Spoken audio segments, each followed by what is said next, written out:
Good day to everybody. It's 4:01, so I would say that we can give the floor to Professor Yuri Kasapov for this introduction and for the introduction of the initiative. And after we can begin. Let's roll. Perfect. Thank you very much, Giovanni, and welcome to everybody. I'm very happy to open this year's Authors Meets Critics edition, IDER, and kindly sponsored by the Foundation of Urban Research, FIRS, which allows this to take place. And this year, as you have probably noticed, we will have a quite diverse setting, having the opportunity to meet in audio and not just in text. This will probably change substantially the interaction dynamic, and we hope it will improve very much our scientific exchange. I look forward very much, and I welcome also Andrew and Bas, thanking them very much to be with us for our opening session. I think the innovation and cities as laboratories of innovation is a very important topic, so I'm very happy to be able to open this year's paper. So I think I will leave the floor to you and look forward to the interesting discussion. Thank you very much. Okay, great. Thank you, Yuri, and thank you to Giovanni for hosting. My name is Andy Karvonen. I'm from the University of Manchester, and my co-editor and co-author is Bas van Heur from the Vrije University in Brussels. Bas, do you want to say hello? Hi, hello. I've been introduced by Andy, so I'll leave it there for now. Great. So what we wanted to do is just start this discussion, just give you about a 10-minute overview of some different thoughts, some inspirations for why we did this special issue, what we think it achieved, and where we think it's going next. But we really see this as an experiment, and I'm not using that as a pun, but we see this online conversation as an experiment and an open discussion. Bas and I have never participated in this type of thing before, so we're hoping for a very generative, constructive, and thoughtful discussion. So we welcome your questions, your comments, criticisms, whatever it might be. We look forward to talking to you online. It's unfortunate that we can't be face-to-face, but that's the way the world works these days. So just for this first 10 minutes, I thought maybe I would talk a little bit about the origin of the symposium. Where did these ideas come from? What were the theoretical inspirations? And then Bas is going to talk about, just very briefly, he's going to talk about our article and some of the other contributions in the symposium. And then I'm going to talk a little bit about the follow-on work and speculate on where this conversation on urban experiments and urban laboratories might go in the future. So just to start, on this origin of the symposium, Bas and I were involved in a workshop in November of 2009. So that was a long time ago, over 5 years ago.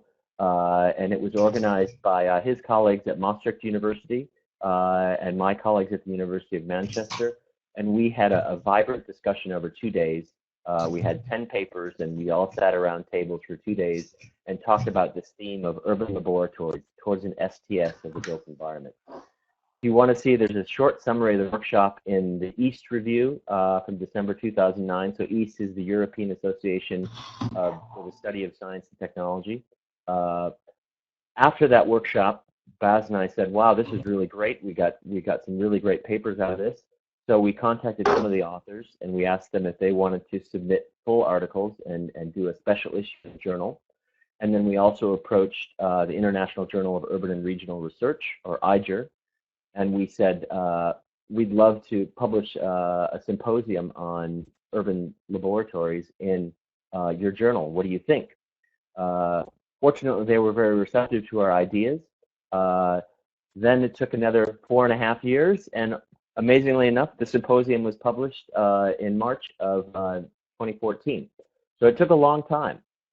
It was interesting. Bas and I were talking yesterday, and we both had to go back and reread these contributions because it has been a long time. We had to go back and think about what were we thinking about then and how has our thinking moved on. So hopefully we can talk about that some more.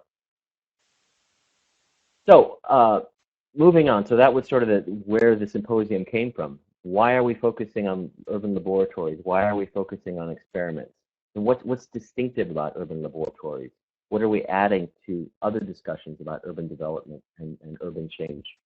Well, I think there was a lot of us, and I think there's a lot more that are outside of this symposium that didn't contribute to the symposium, but there's a lot of academic scholars that recognize there's lots of projects, there's lots of activities happening in cities that are being labeled as experiments, or that are being labeled as laboratories. And we thought, you know, what does that mean? What does it make sense to even talk about a city as a laboratory? Can you do an experiment somewhere where there are so many variables and they can't be controlled like they can in a natural science laboratory? So that was really the start. It could have been about climate change. It could have been about creative cities. It could have been about economy. It could have been about poverty. And this idea of experimentation in a laboratory is kind of cut across a lot of big items that we study in terms of cities. So how do you go about studying urban laboratories and experiments? How do you go about theorizing what happens? One of the main contributions, as we see it, is that we wanted to start to create stronger links between science and technology studies, or STS, and urban studies. Some of you might be familiar with a lot of work on infrastructure that's happened over the last 30 years, especially large technical systems. But we noticed an opportunity to use some authors from the 1970s who had gone into natural science laboratories and studied the production of natural science knowledge. So people like Bruno Latour, Steve Woolgar, Karen Norsetina, Michael Lynch, Andrew Pickering. These are all people that went into natural science laboratories, and they were interested in understanding how are facts produced, how is knowledge translated from the laboratory to the outside world, and how does the outside world influence the laboratory. And so we thought this would be really helpful to use some of these ideas to understand this emerging trend of urban laboratories and urban experiments more clearly. So I'll hand it over to Baz now, and Baz is going to talk very briefly about our article, our introductory article in the symposium, and then how the other articles in the symposium also frame this idea of urban laboratories. Baz? Yeah, okay, excellent. Thanks, Andy, for this excellent introduction. I mean, pretty much I think what I'm going to try to do is describe in this a bit more detail without sort of spending too much time on it, what we consider to be the main characteristics, you could say, of urban laboratories, as in distinguishing urban laboratories from natural science laboratories. So it doesn't make a difference that laboratories, whatever their form and shape might be, are situated in cities. Our primary concern there has been, I would say, twofold. One was to sort of adopt a different perspective on what happens in cities, so we introduce a more pragmatist perspective on urban change. That is something that we might pick up in the discussion later. And at the same time, another sort of perspective is that we were a bit, you could say, frustrated with some of the very loose usages of how laboratories, in terms such as experimentation, tend to be used within the urban studies and human geography literature. So there's a very loose usage in a more metaphorical sense, where in principle everything almost becomes, everything that is in change or is in flux tends to become labeled as a laboratory or as experimental. So in a way we return to the old STS literature that Andy already sort of hinted at, to get a clear sense of, okay, what then a laboratory is really about. And in order to sort of described this in a relatively concise in our editorial introduction to the symposium issue, we basically identified three kinds of achievements, three kinds of characteristics of urban laboratories. The first being what we call situatedness. So an urban laboratory, in our view, by definition, creates a distinction between what is and what is not part of the space of the laboratory. So meaning that a laboratory has a spatial configuration, and some people, some objects are inside this space, others are out. Important in particular for the debate around which we take from laboratory studies is that we see a distinction between sort of the laboratory and the field, or between the inside of the laboratory and the outside. And it's actually sort of the way the laboratory is constructed to a large extent also shapes the way, so what arrives from the inside towards the outside, how that is channeled and controlled. So that's an important part for what we see, an important dimension, you could say, of an urban laboratory. So So an urban laboratory, as we describe it in the article somewhere, I think, legitimizes experimental practices within prescribed boundaries. A second achievement of urban laboratories is what we label as change orientation, and this is where you can say our pragmatist interest comes to the fore most clearly. We say, okay, it's actually what really happens in an urban laboratory. Basically, what happens in an urban laboratory is a type of experimental learning. People sort of learn by doing. So what Robert Park, one of the old Chicago school sociologists, described as processes leading to a new rule of conduct and a new definition of the situation. So the change orientation is, like you'd say, is a second dimension that is quite essential, I think, to urban laboratories. Of course, I mean, and again, that's something that we might discuss. It does not mean that change by definition takes place. It's just that the orientation as such of laboratories is oriented towards change. And there might be various reasons as to why change takes place or does not take place.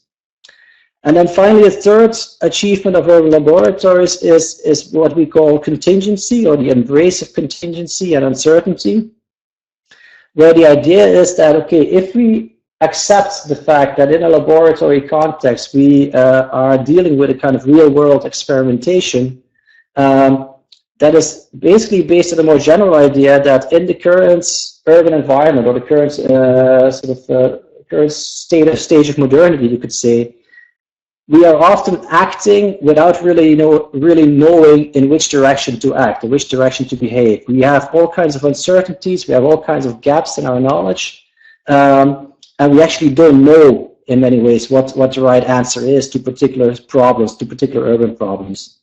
So an urban laboratory situation, in a way, also tries to sort of accept this kind of contingency and tries to acknowledge that a lot of our action is based on very imperfect knowledge, as the economists would call it. For us, it remains quite surprising, to say the least, that this very problematic modernity, this very problematic of uncertainty, of contingency, receives so little attention in urban studies and geography. There's some work being done in planning, some work being done in environmental studies, but not much elsewhere in this sort of interdisciplinary field of urban studies. And that is quite to the contrary if you look at the wider field of social theory, and definitely also science and technology studies, STS, where the very idea of uncertainty and what does that mean for social practice becomes, well, is core to the debate, you could say. So these would be the three sort of achievements that we identify in the article: so situatedness, change orientation, and contingency. What do you think? I think I will leave it here and then open the floor to discussion. Is that all right with you, Andy? Yeah, I was going to just say a couple of things that were follow-on work, or where of course. Yeah, sorry. Yeah. Next. And they'll be very brief. But we also published a book chapter Baz and I did with a colleague, James Evans, called "The Politics of Urban Experiments: Radical Change or Business as Usual?" ? And this is in an edited volume by Mike Hodson and Simon Marvin, called "After the Sustainable City," and I can send you the link for that. But we kind of continue the conversation that happened in the symposium and start to question very specifically the politics of urban laboratories. And we ask, you know, are these people that are developing and that are undertaking experimental work, are they really doing anything innovative or different? Or is this just a guise for a more neoliberal form of urban governance? And we end in that kind of conclusion. We don't have an answer to that, but we're just asking, what is really that urban laboratories do? We've also started to see a lot more work on urban experiments. People like Harriet Bulkley at Durham, Vanessa Castan-Broto at University College in London, Greg Trencher, who's in the US, and Kes McCormick, who's at Lund University, are just a couple of many people who are studying urban laboratories in lots of different fields of urban studies. I'm working with James Evans at the moment and a colleague, a Dutch colleague named Rob Raven, on a compendium that's going to come out with Routledge hopefully later this year, called The Experimental City. And so we're going to collect a lot more of these case studies and different ideas about urban laboratories. So really exciting work that's coming out, but I think there's always room for more, and I hope that everybody that's involved here will take this as an invitation. We don't know everything about urban laboratories and urban experiments, and we would love to hear more ideas. We need more case studies. We need to understand these types of experiments and laboratories in the long term. What are they achieving? Where are they succeeding? Where are they failing, and why? How do they evolve over time? There's lots of things that are happening in the global north, but there's just as many or more things happening in the global south that we can learn from, and we can share this knowledge. We see a lot of connections to the sustainable transitions literature, how innovation is spatialized, how knowledge is translated from a niche, from a laboratory to a regime, for instance, to an entire city or to a country. The smart cities agenda, the eco cities agendas, these are all about radical innovation, but how does that innovation come about, and how are these being framed as laboratories in different ways? And finally, I'll just say that there's many opportunities potentially for action research or for academics to get engaged in urban laboratories directly. So are there ways that we can not only study these things from the outside, but can we be insiders, and can we participate in urban experiments? Can we participate in urban laboratories, and what would that mean? So I'll leave it there, but I'd love to hear what other people have to say. So can we open it up for questions or comments?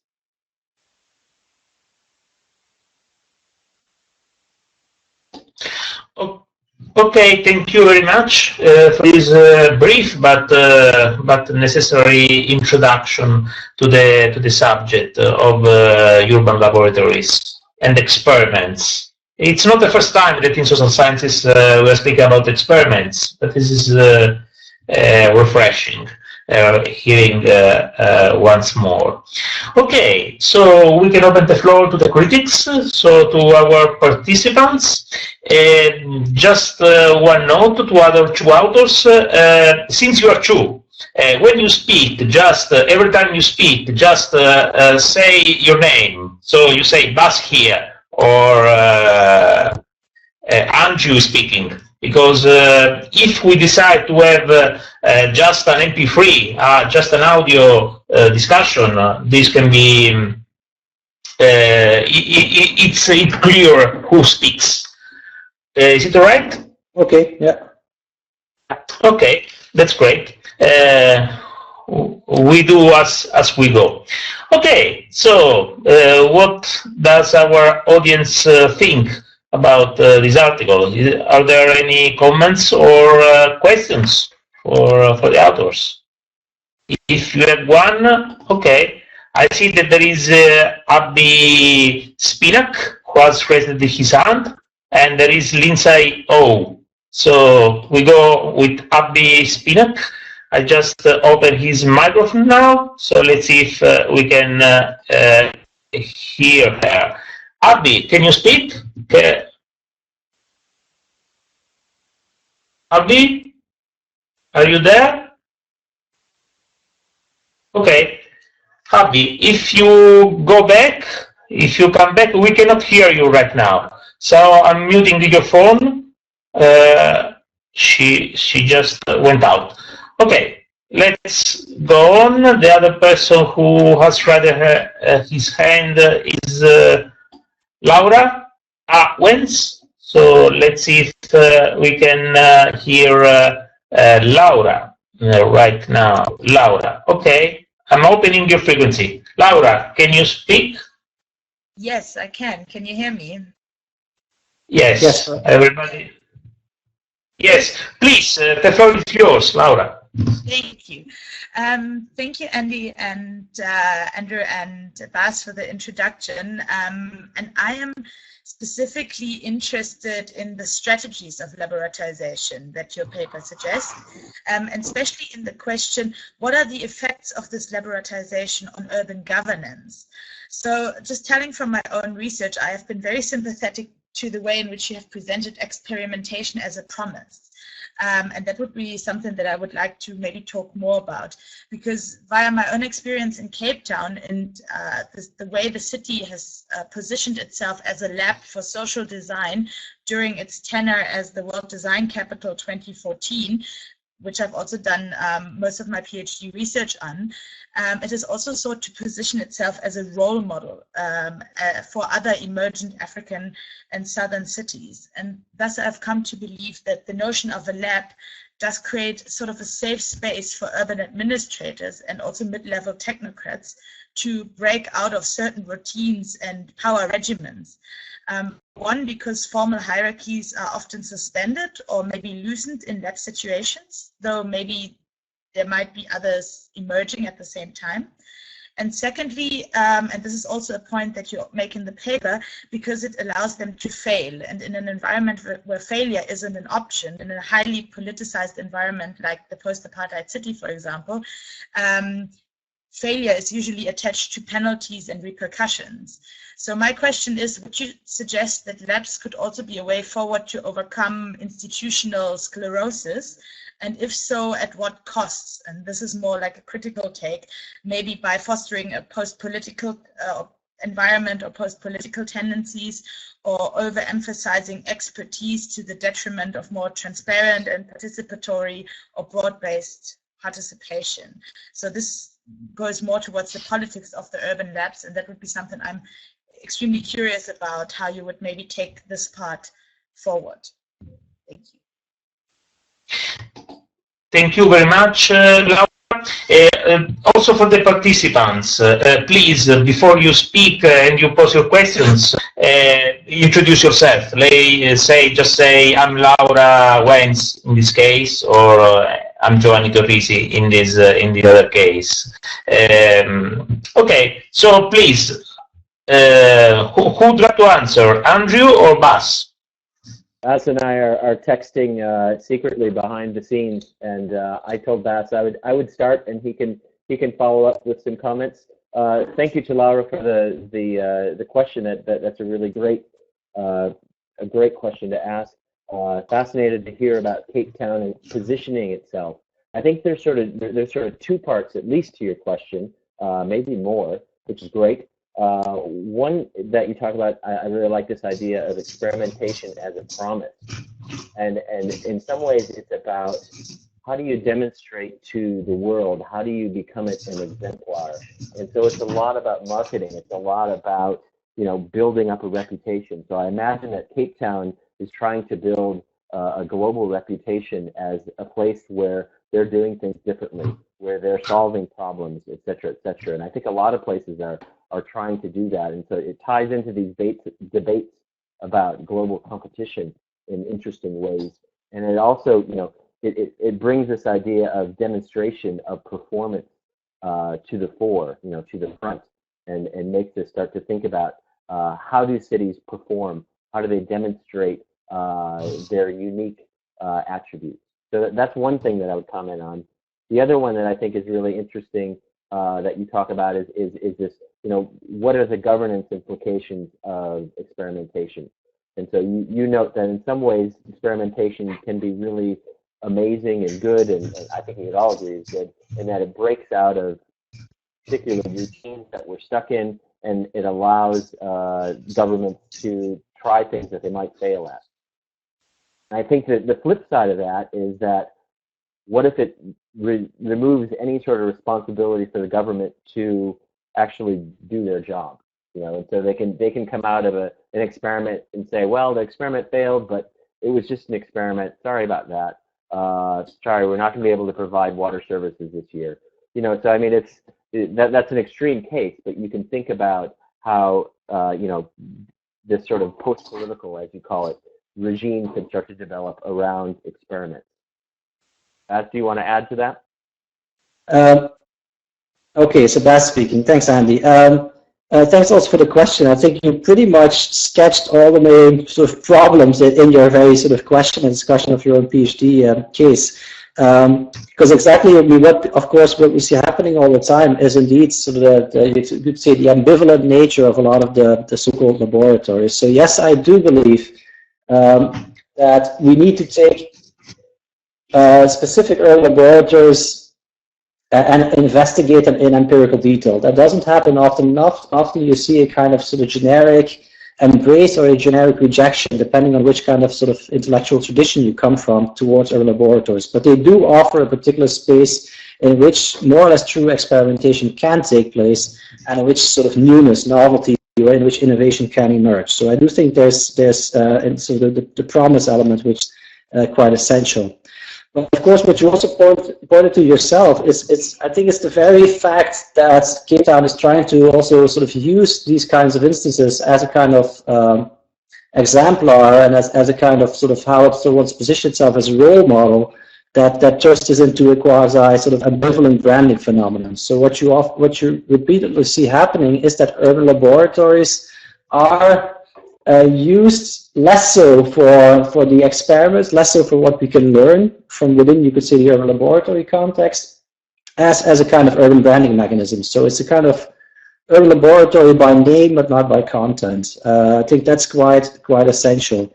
You could see that the paradox perhaps is that it has become the very notion of urban laboratory as such, because of it having become so popular. It has traveled across the world. That's of almost every policymaker across the world, almost every politician likes to think of its city or particular sections of its city as constituting an urban laboratory. So you see, as a result of, and this is where the debate I think ties in with sort of the policy mobilities literature in urban studies and in geography, as a kind of result of this traveling of this term laboratory, you also see a very sort of superficial picking up of this term in very concrete context. So it might be that in the next decade or so, we actually need to start coming up with new concepts that no longer refer to experiments or laboratories in order to really create spaces of newness. So I'll leave it there. Okay. Sorry. Thank you very much. Question from Abby. She had a very small problem with her microphone. She just texted her question. So, would you like to read it for us all, even if it's quite long? I don't know how to deal with these long questions. Would you like to read it aloud, Bas and Andrew? Yeah, shall I read it or? Yeah. I think it's the only thing we could do right now. Yes. Okay, so I'll start reading. So Bas speaking. Question from Abby. I studied the political economy of infrastructure, and lately I've been thinking about infrastructure as a kind of large-scale experiment, because infrastructure both predicts and constructs the future where it is built. I have a kind of long question that is perhaps more a call for group contemplation. I appreciate that you're trying to bound the idea of urban experiments, as well as your warning that applying the term too broadly will make experimentation mean virtually anything that is subject to change. But I wonder if we can revisit the definition of experiment to include both intentional experiments, as you describe in your paper, as well as, let's say, found or revealed experiments. The latter definition would start from a recognition that planning and development are almost always themselves experimental acts. That is, planning is a process with imperfect information that has potentially widespread and long-lasting impacts. I see a real value in viewing all of planning as experimental, because it implies that outcomes should be closely observed and that latent hypotheses should be tested, or that it's the public's right to demand that they are tested. I'm not trying to re-expand the definition to be loosely applied, but rather to give the broader public the right to define a bounded urban urban experiment that was not itself defined as such from the beginning. While you bring up this point, I was wondering if you could talk in more detail about the politics of urban laboratories and intentional experiments, especially as part of a Latourian professionalization of planning and development, say that reinforces existing power dynamics within and between cities, first the more democratic politics, where am I there? First the more democratic politics of deprivileging development projects as, rather than a logical technocratic process, but as an experiment of urban space and research use that is not above public testing and public conclusions or failure to meet stated goals. Is that it? Doesn't completely appear on my screen, but I think I captured. Well, wait a sec here. I guess what I'm asking you is how would a more radical democratization of the term experiment fit in your study of laboratories? Your reference to right to the city and radical democracy. The screen switches. Blah blah blah. The right to the city and radical democracy, but I'm curious how you can understand urban experiment as more than experiments with deliberative democracy. That is, that democracy and open-ended experiment is experimental tools that can be applied in controlled and bound experimental context, as opposed to a more expansive framework of the urban as an experiment, which for me democratizes the notion of boundary setting, observation, and analysis.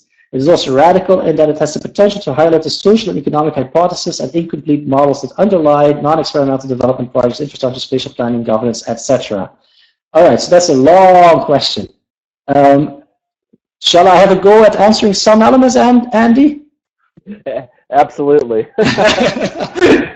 Let me see, where's the question again? Where are we? Back to the, just a sec here. I think there are a couple of elements there, because of many questions. I'm sure I cannot answer everything. About the intentionality of experiments. In short, I would argue that in order for the notion of laboratories and experiments, but Andy might differ on this, I don't know. But I would argue that in order for the notion of experiments and laboratories to make sense, this kind of intentionality is assumed, in the sense that if you look at our basic definition of laboratories experimentation, we do say that it aims for the controlled inducement of changes as well as the measurement of changes. So it does try to change something. If it realizes that making the changes intended, that's something else. There might be unintended effects, that's quite clear. But there is the intentionality in changing something in a controlled manner, and also to measure these changes. So from that perspective, yes, I would say unintentional experiments as such don't exist.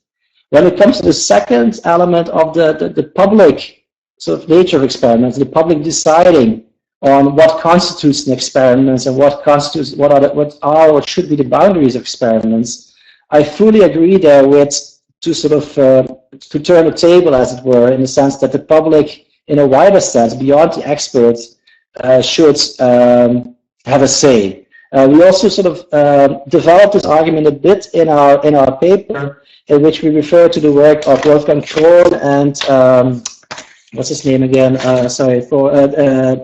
Gross, who are really excellent authors and who've done some really nice work, mostly from environmental studies, on to the democratization of experiments and turning sort of society into an experiment.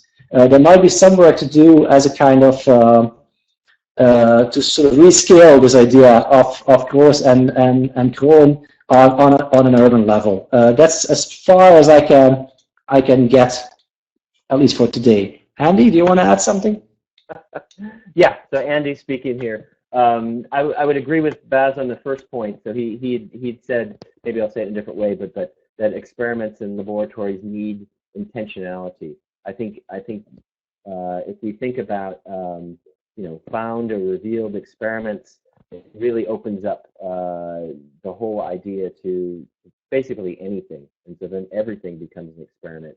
And I think one of the things we try to really emphasize in our introduction, and I think it's that second achievement of change orientation, and then we can go back and we can say, well, who is advocating for that change and for what reason? So there needs to be some sort of motivation behind it. And it'd be great, Abby. It sounds like you disagree with that, and I think that's fantastic. I think on the other point that I picked up was that Abby said was that planning is always experimental. And does that, sort of evacuate laboratories and experiments of any meaning if we call all urban planning experimental? I think maybe the way that I would say it I think I would sort of agree with you, but sort of disagree with you. And again, I don't think we should call everything an experiment and everything a laboratory. But I think where we should go with urban planning, where we should go with any kind of urban development is into this sort of situated learning, so that there's some sort of intentional change that needs to be made. That change is then undertaken, and then the results are monitored, and it becomes this feedback loop where then you take the results and you feed it back into the next change that occurs. And that does happen in urban development, but I would argue that it doesn't happen often enough. We don't do that kind of learning loop, and we're not open about that learning loop. We just sort of have rules of thumb that we follow, or our past experiences, whether it's in our individual lives or whether it's in the group of people that we're working with. But we don't have a very transparent sort of learning that's happening and a very transparent sort of data collection, data analysis that's happening. So I think that's what separates the experiment and the laboratory apart, is that it does take learning very seriously. And I think that urban planning and urban development should do that more generally, but it doesn't. So I'll stop there. Okay, thank you very much. And the next one in line, it's Lydia Katia Manzo, and she's speaking by phone, by audio. Lydia, can you should be allowed to speak. Lydia speaking. Can you hear me? Can you hear me? Yes, Lydia? we can. Okay. So hello, Henry and Bas. There is a bit of delay, but we can hear you.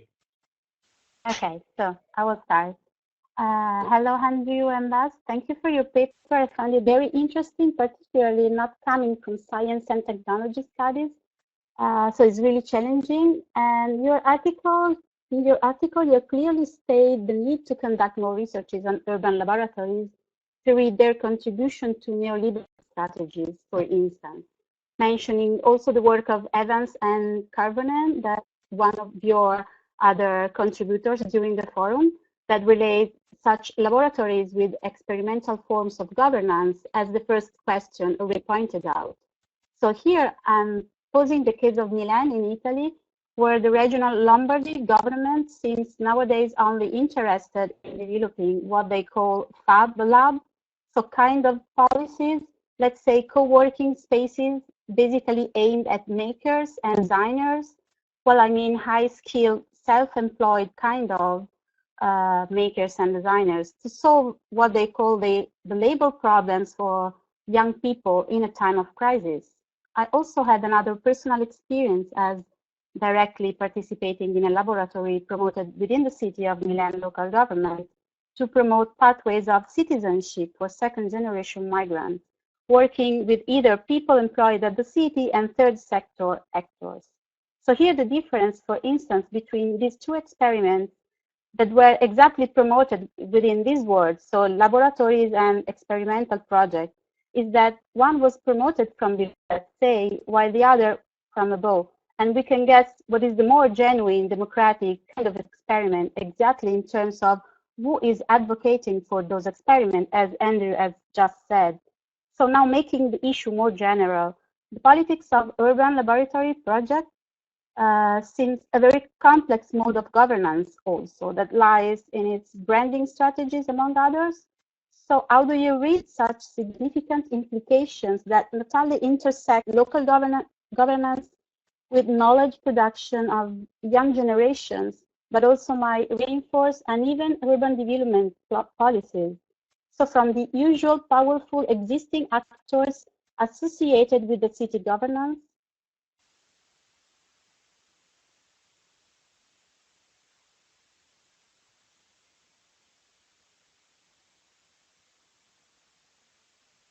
All right. Okay, I think that Lydia finished his question. Lydia, did you finish? yes. Okay, thank you very much.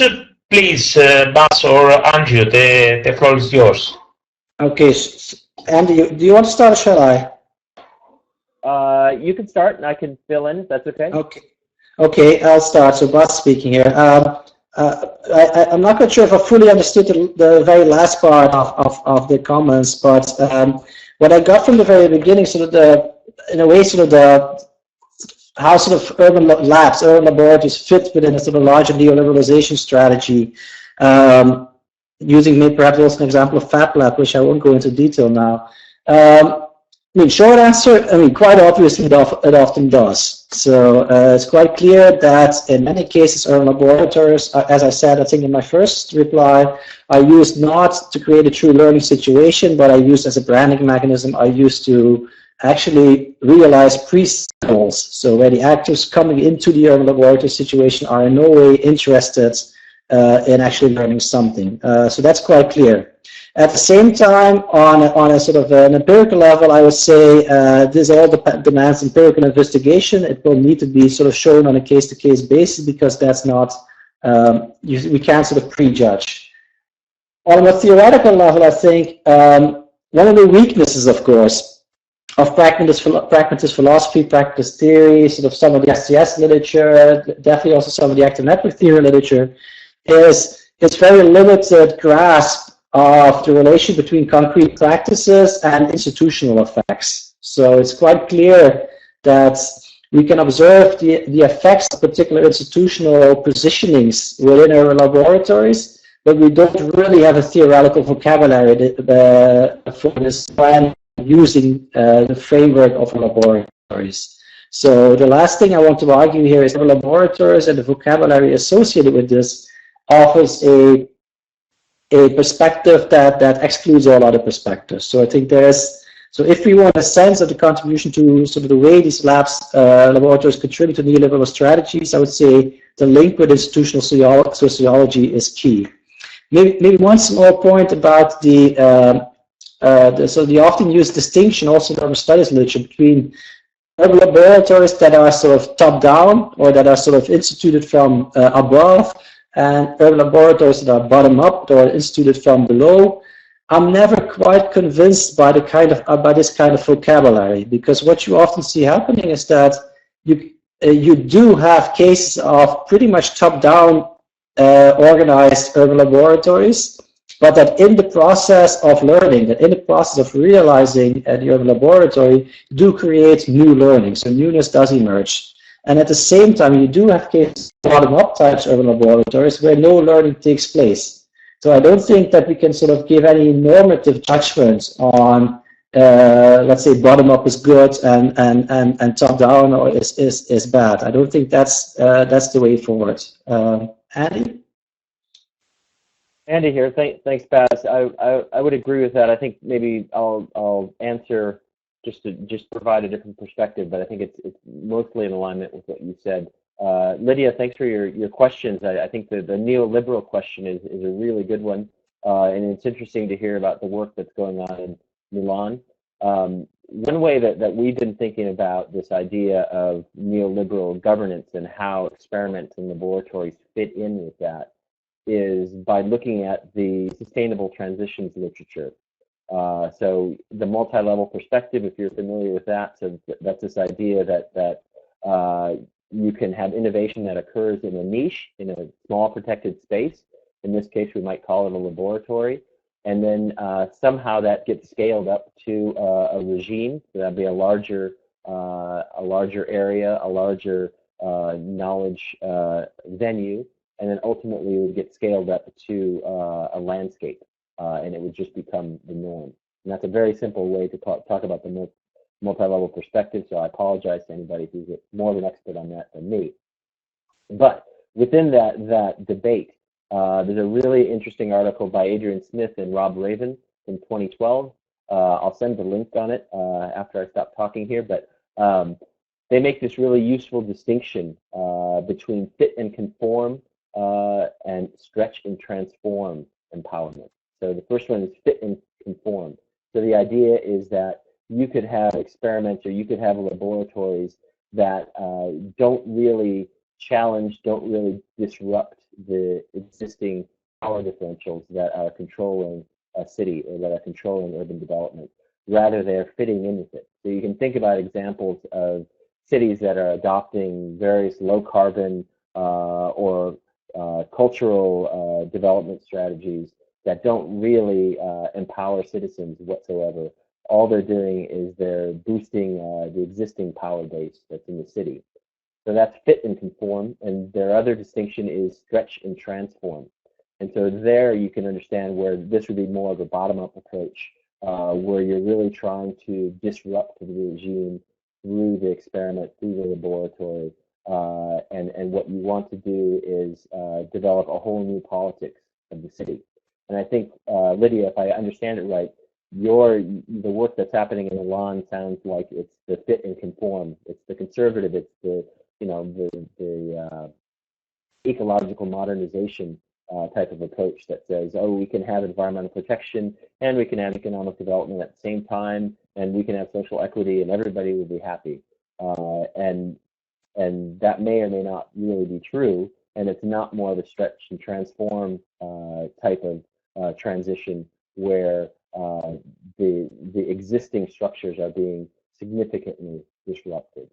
So, and then the second part of your question, and maybe I got this wrong, but maybe if I can just, I think you were stressing this idea that if we were going to try to develop new learning capacities, new modes of knowledge generation in cities, we need to have local government officials, local government organizations that know how to adapt to different modes of knowledge generation. And that requires a very different skill set than what they have today. And I would agree with that. I mean, I think it is very difficult, it's very complex to try to introduce a new way of governing cities that is more inclusive, that's more democratic, but at the same time, you can still provide services and get things done and meet budgets and so on. So but I think that's a really interesting thing to think about is what would we need to do as academics? What could we do to contribute to local government to increase their capacity to do these more stretch and transform modes of transition? And can we use laboratories? Can we use experiments to help local government, to help residents as well, not just government officials, but to help residents realize different futures and empower them to do so? I'll stop there. Okay, this is great. In the meanwhile, Laura has written a second part of her questions, but I think we can leave it there for the time being, and we can give the floor to the next in line, which is Lindsay Home. And I'm opening her microphone right now. So, Lindsay, are you able to speak? We cannot hear anything, nothing. So it's better you write your questions down so we can read it. Okay. Thank you, Lindsay. And please, authors, you can try to read this and after answer to it. Bas? This is Andy. Do you want me to read Lindsay's question? Well, yes. Yes, go ahead, Andy. Go ahead. Okay, this is Andy speaking. I'm reading Lindsay's question. I think part of what I had originally wanted to ask has already been touched on. It was examples from the article seem to be more top-down and neoliberal in nature, as you mentioned in your introduction today. Are there everyday activities or non-capitalist, even anti-capitalist practices that could also be considered urban laboratories, or must be intensely more formally directed? And then I'm considering in this question my research experience in Johannesburg, where grassroots movements and contestation of urban development policies also represent an influx, and in my opinion, therefore, experimental urban phenomenon. In a similar line of thought, my quick new question, defining the term laboratory as intentional sites of innovation, is particularly interesting to me in one of the attributes you described, capitalist expansion. Would you agree urban experiments, as inherently political, must have an impact and perhaps some form of utopic idealism for something to be considered change-oriented rather than simply innovative capitalist production? Okay. Great questions, and I think this links, Abby's got a comment above that, and she introduces this idea of radical incrementalism, which I think sort of ties into Lindsay's questions there in some ways, in that can we get away from top-down neoliberal experiments in laboratories, and are there everyday activities and non-capitalist activities that we could term as experiments and laboratories. And I mean, just a very quick response from me, and I'll turn it over to Baz. But absolutely, I think we did probably bias particular kind of larger projects.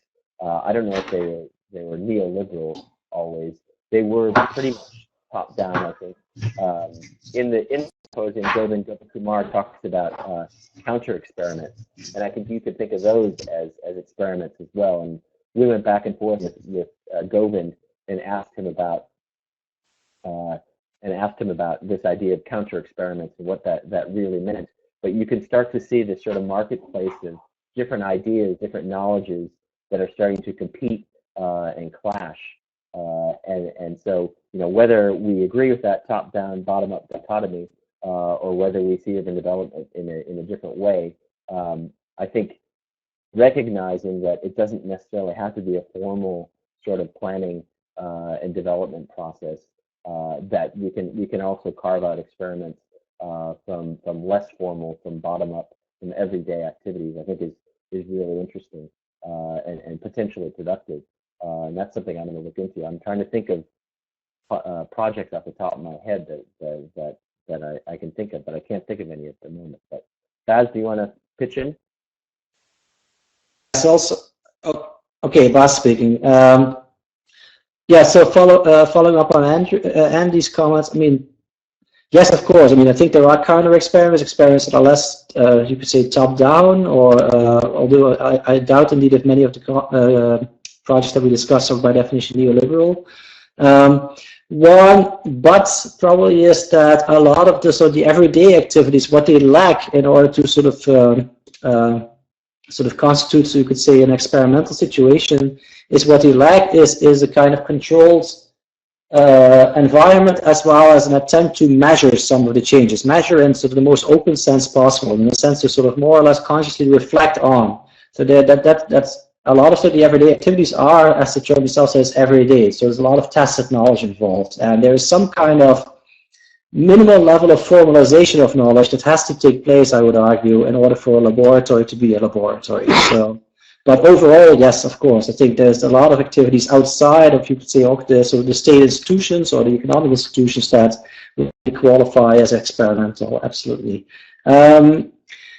The point about radical incrementalism, I think that's an interesting point, mainly because when I was going through our article yesterday and today again, it struck me that we perhaps phrased sort of the contingency element, or the change orientation element of urban laboratories a bit too strongly, where we say actually urban laboratories are all oriented towards radical change. Looking back on what we wrote there, I'm not so sure anymore. I do think indeed that what we see happening is that a lot of urban laboratories are more oriented towards incremental change.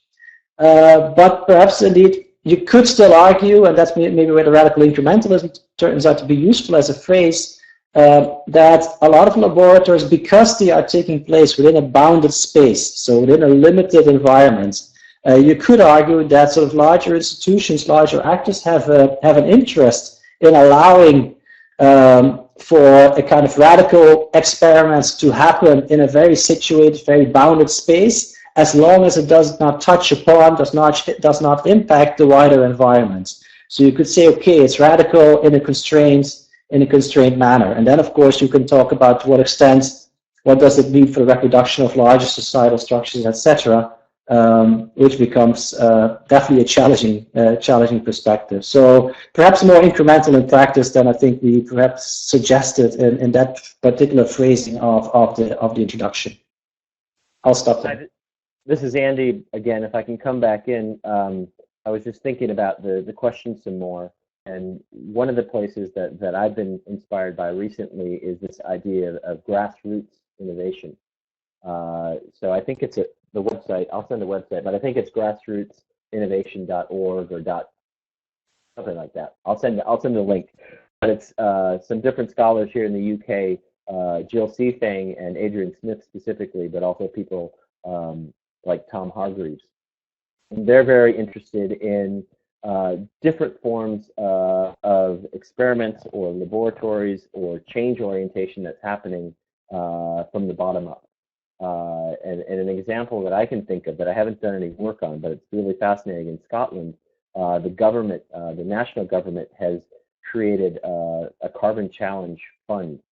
And what they do is they ask neighborhood groups to pitch a proposal or submit a proposal for something they want to do. They might want to do a bike sharing scheme, or they might want to create a shared street, or they might want to create some sort of space of urban agriculture in their neighborhood, or retrofit their houses using insulation. And the ideas are bottom up, but the funding is top down. And so you can argue about, well, who's in control of the money? Well, obviously the Scottish government is in control of the money.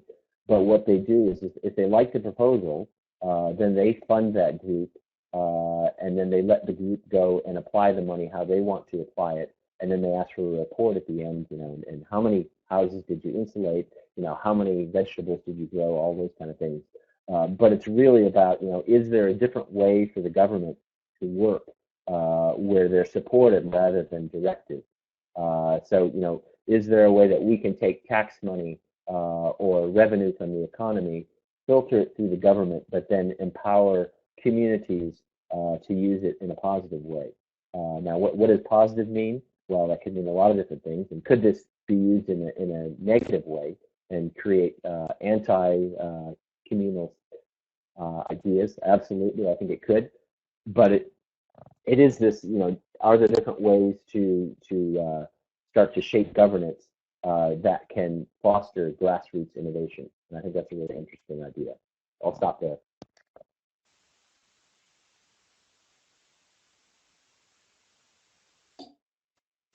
Okay, thank you very much. I'm trying to enter Anthony Levenda microphone to see if this works.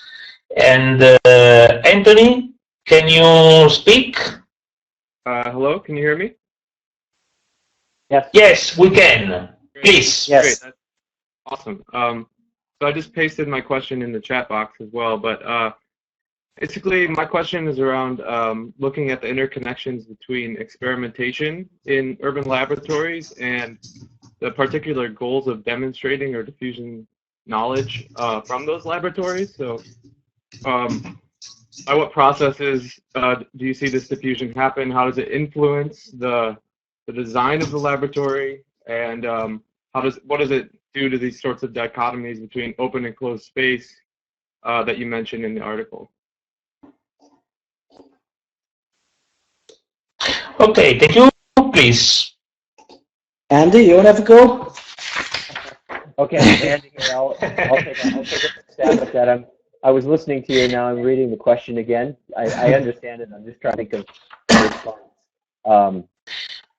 Okay, if you would like to read for a bit, I would just to say that maybe it would be a good idea to open a forum for each of the articles, so people can actually write and the author can read these questions, because the oral interaction it's very nice, but I think that the written part is also very important. So I will think about this, and maybe the next day you will see appearing one forum, like the one that I've been creating for presenting yourself, for introducing all the participants, and you can also cross-reference to that, but devoted to the single article. So stay tuned.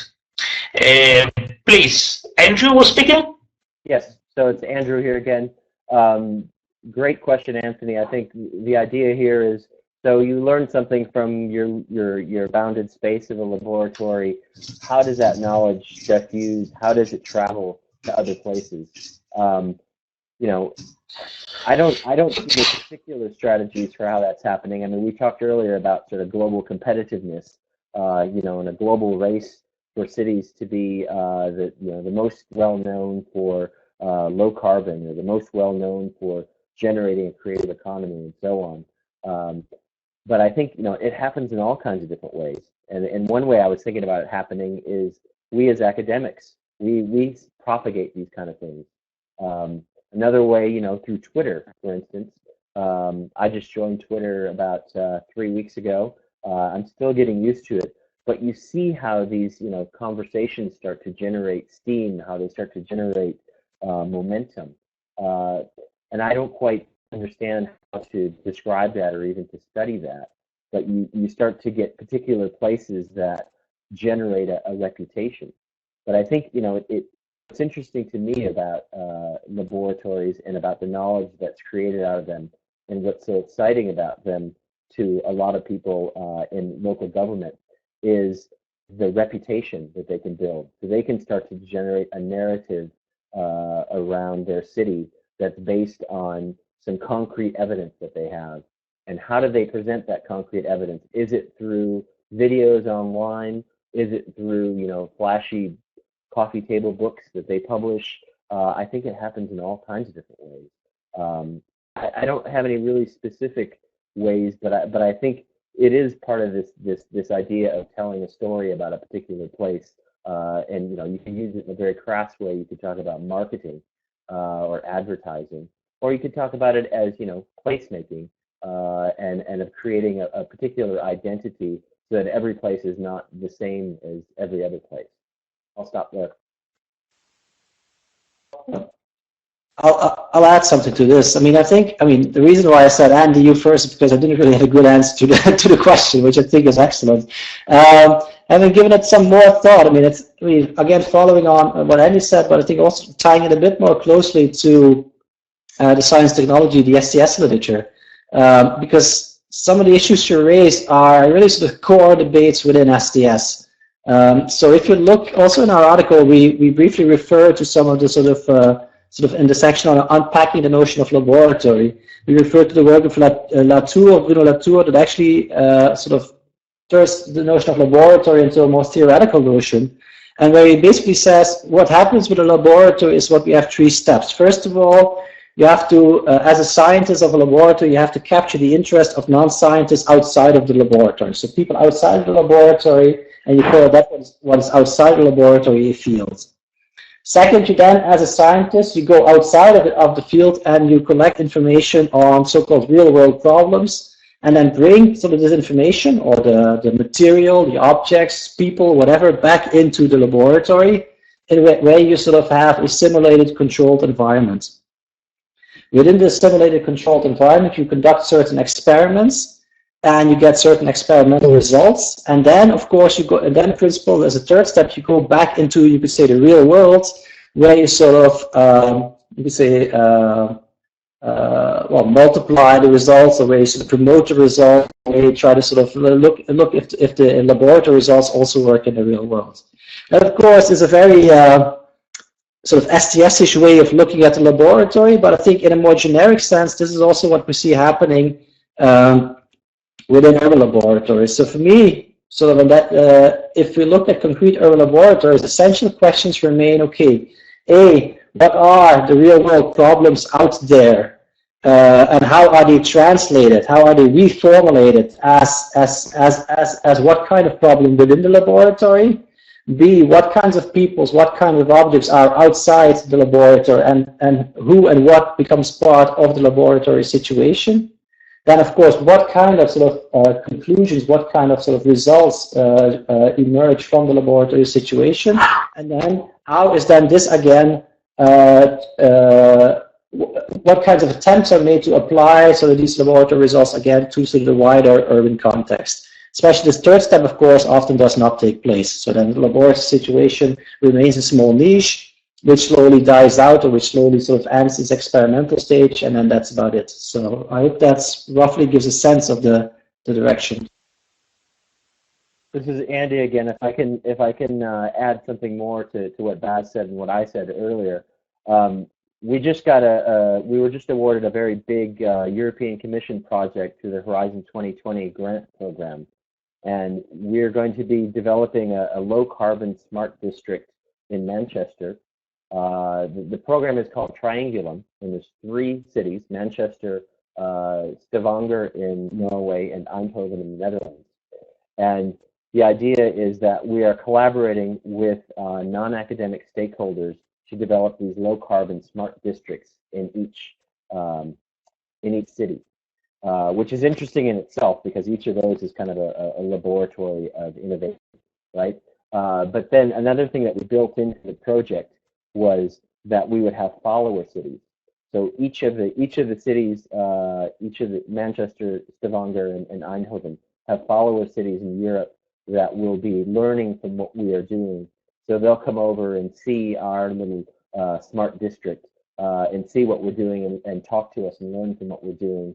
And they'll have our data and they'll have our analysis so that they can start to follow what we do.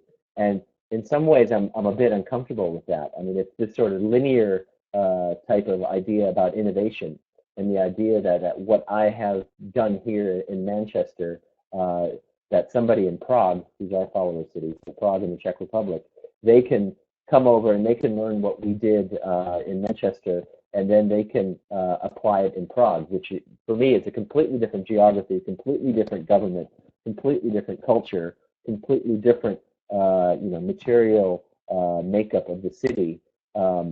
It's there's a lot of problems that are involved in that, but at the same time I'm excited by it. So I'm self-critical of that process, but at the same time I think, well, if I don't do it, somebody else will do it, and maybe I can steer it in more positive directions. So I think this goes back to what I was talking about earlier a little bit about what is the role of academics, and are we just there to be passive observers? Are we objective outsiders that are casting our microscopes or our magnifying glass on these experimenters, on these laboratories, or are we part of the laboratory? Are we part of the whole process? And if so, can we start to steer it in particular directions? And if we're part of that steering, does that mean that we're no longer objective scholars? Does that mean that we sort of undermined any sort of critical perspective that we had when we were outsiders? And I would say no, but I'd be interested to hear from people who have a different perspective on that.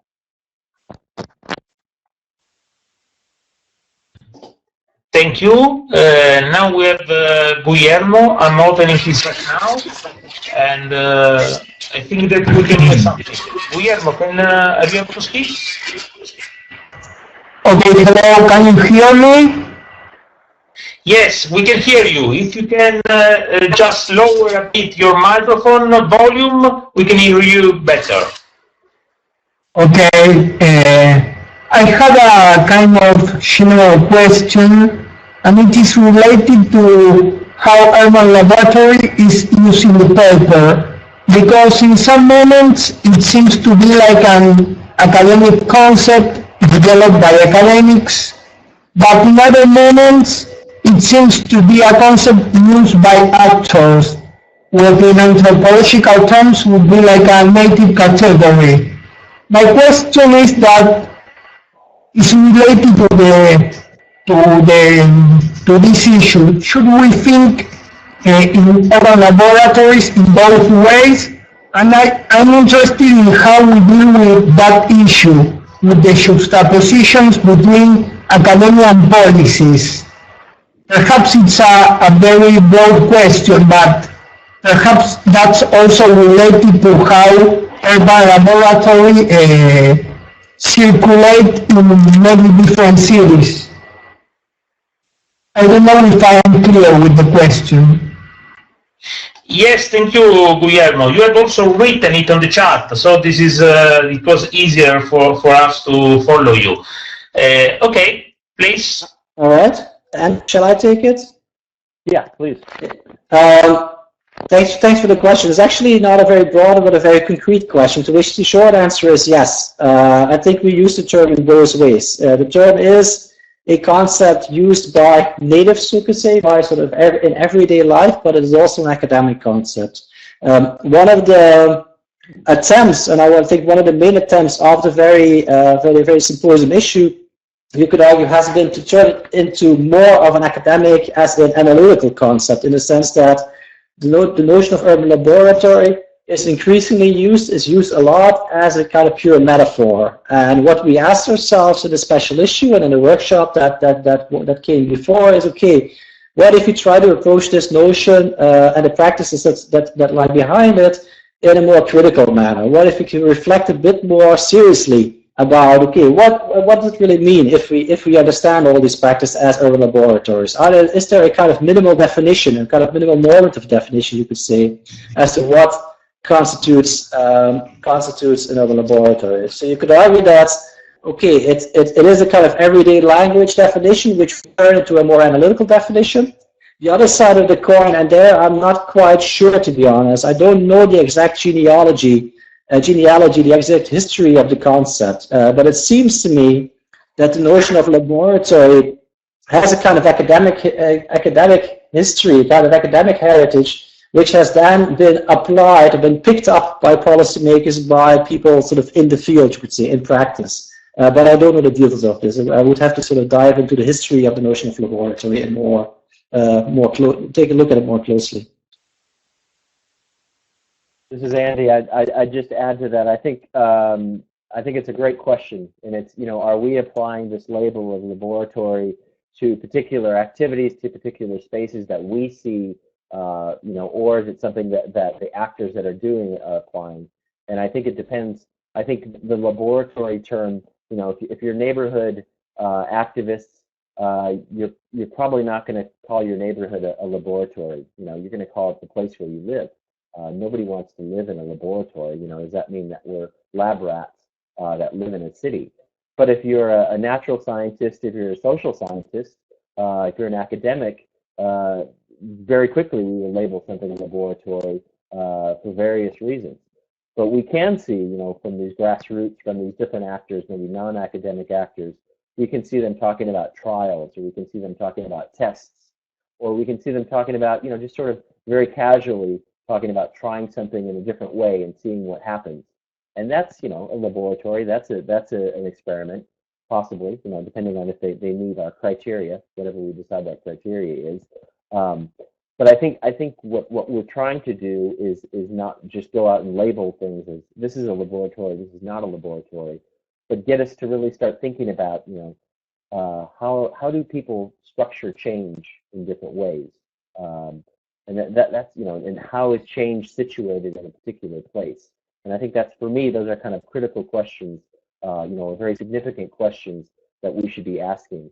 And so, I mean, the term laboratory is important in some ways because it lends some rigor, some structure to what we're talking about. We're not just talking about change; we're talking about a particular kind of change. But at the same time, I think it's just a tool for looking at the city.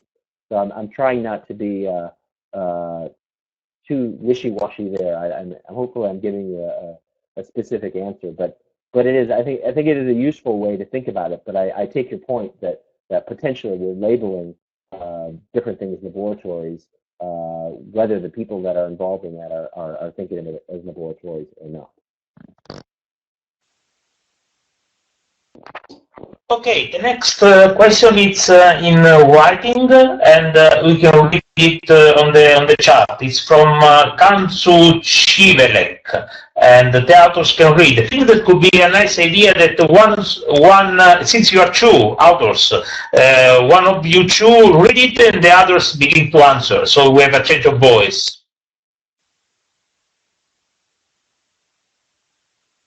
Shall I?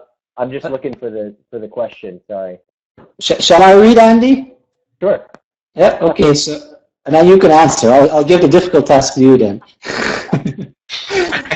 So, question from Kanzu. Bas speaking here. Hello, everybody. Mine is not really a question, partly answered actually, but still posting it. While reading the article, I thought about the social and political movements and whether some of them might constitute samples or examples, I would suppose, for urban laboratories as well. Although they are not intentionally initiated to create a laboratory, still, if you consider that they have the characteristics of situatedness, change orientation, and contingency, then they might create perfect examples of laboratories in terms of the usage of the public space. But then are we going to take them as laboratories or just as social movements from which we learn a lot and apply the experience further in different spheres? Are the social movements also urban laboratories by their nature? Andy. Okay, Andy here. Wonderful question. Thank you. That makes me think a lot.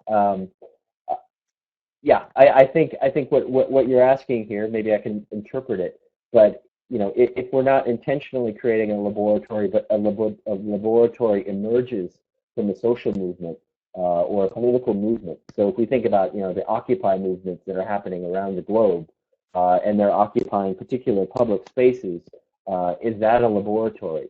And I would say yes. I think it is. You know, it does have change orientation. It is contingent. They don't know what the outcome is going to be, and it's definitely situated. I think maybe one of the things that social movements don't always have is that situatedness. You know, and in some ways we want social movements to be global. We want them to be ubiquitous. But in other ways we want social movements to be attached to a particular place. You know, whether it's Wall Street in New York City, whether it's in the Middle East in a particular city in a particular country there. We want to see how these ideas are landing on the ground, how they are influencing change, both within the populace, within the government, and within the culture of a particular place. So I think it's a really interesting connection that you're making to social movements. If I'm going to be honest, I'm not a scholar of social movements, and one of the things that social movements, one of the critiques that I've heard of social movements that you might disagree with, that a lot of social movement is often about protest, and it's not about constructive change. How do you make a different future? Now, they want a different future, of course, but they don't have the particular route to getting there. And so maybe this comes back to our discussion of change orientation. And is change orientation in the social movement, is it about critiquing the particular regime or the particular structure of governance that's happening currently, or is it about building a new form of governance? And if it's about the latter, then I think it's an urban laboratory. If it's about the former, is that change orientation as we define it for an urban laboratory? As? Yes, I agree, perhaps, except I'm not quite sure if I would so easily sort of characterize the Occupy movement as an urban laboratory. I think it depends a bit. I mean, Occupy as such, I mean, it has sort of also geographical variation. If I look at some of the developments in Spain, where there's a different sort of discussion culture emerging as part of these occupations, then yes, probably that could be usefully characterized as urban laboratories. What I was particularly thinking about in relation to social movements, which I think you're absolutely right, they do often have the characteristic of situating as change orientation and contingencies. One specific example, I think, one specific question is, does this kind of collective and experimental learning take place? Where I see this happening most clearly is actually in the social movements related to sort of the emergence of expertise, so the emergence of counter expertise. So practically speaking, a government, let's say a local government, comes up with a particular political decision, and then there's an outcry and a sort of a social sort of movement or a group of people emerge, and they develop types of expertise, types of knowledge that actually sort of undermine, you could say, sort of government knowledge, undermine state knowledge. As a very concrete example, I live in Brussels in Belgium. They recently, last year, they changed some of the flight directions of the main Brussels National Airport, which meant that suddenly, within a matter of a couple of days, there were many more flights, was much more flight traffic over Brussels, affecting a large part of the urban population. That was denied to a large extent, and there has been extensive research taking place by sort of, so you could say, social movements, partially involving academic actors, partially involving all kinds of actors, to actually sort of come up with and to produce different kinds of knowledge in order to sort of show basically that sort of this shift was wrong. That for me actually comes very close to being qualified as a laboratory, although there perhaps one could raise the question to what extent there is a contingency involved because it has a more instrumental goal. I'll leave it there. Okay, great. So I'm going to open microphone to I or E Chun Catherine Chung, and she can say which is the correct pronunciation of her surname. Catherine, are you able to speak? Yes. Can you hear me? Yes. Okay, perfect. So my question coming back to the writing in terms of the boundary and situatedness. So it's also a little bit touched upon by Anthony's questions earlier, but I want to actually frame this in a different way. So when I read actually all this article, the first question, as a kind of example came to my mind in the US, was the zero tolerance policy in the New York City. So there's actually a critical debate about zero tolerance policy that's actually framed as an experiment in New York about how they actually decrease the crime rate. However, at the same time, when the policy was actually taking action, the crime rate of the US in total generally also decreased. So I'm kind of interested about thinking about that specific example. I'm kind of interested about how we can actually really draw the boundary, or how can we rethink about the boundary as well as the situatedness of those kind of urban laboratory discussion. And specifically, I think these questions kind of trying to actually seek thoughts about how the laboratory's relationship with the wider kind of social context and the structural issues, as well as the nature of the change happen inside the laboratory with the outside world. Also, another thing that kind of thinking about this kind of experiments, actually just reading about other actual literatures like those in assemblage literature, in relational geography literature. They also talk about experiments, but definitely they don't draw that exact boundary. So I'm just questioning what kind of insight or what kind of conversation we can actually bring up here in terms of that boundary, that laboratory, and the situatedness in relation to the wider social context. Thank you.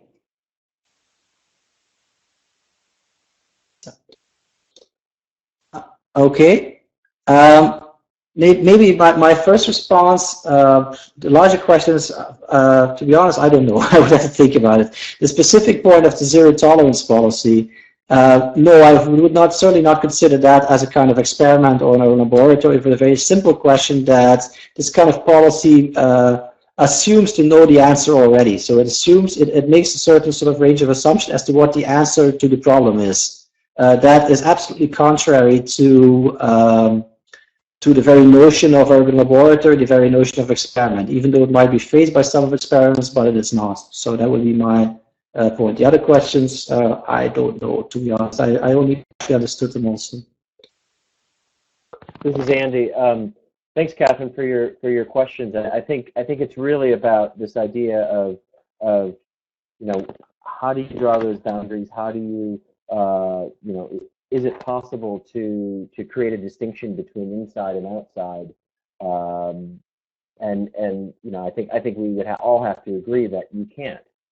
So if you say that a particular policy is applied in a particular place, but then there were external influences, unless you can measure what those external influences are and subtract those out, it raises all sorts of problems about treating a city or a particular part of the city, a neighborhood, a district, as a laboratory, because the boundaries are inherently and always porous, and so there's always outside influence, and so then it's a matter of recognizing that and recognizing that you can never create a bounded place of pure experimentation.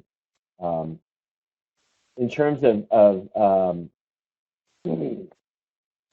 of more assemblage and relational geography, I think maybe there's less of an emphasis on place, or what they're talking about is that place is produced through relations rather than the other way around. So you look at the relations first, and then from that, then a space is produced. And I think what we've been arguing in this symposium, and it's just a different perspective. I'm not sure that one way is better than the other way, but is that the place comes first, and then you establish a laboratory in that specific place, or you conduct experiments in a particular space with particular boundaries, recognizing that those boundaries are going to be porous. So I think it is an interesting question about, if you think about geography, if you think about place from a relational, from an assemblage perspective, you're going to come up with a very different understanding of what situatedness is. But I think that would probably go well beyond what we've addressed in this symposium. So I'll leave it there.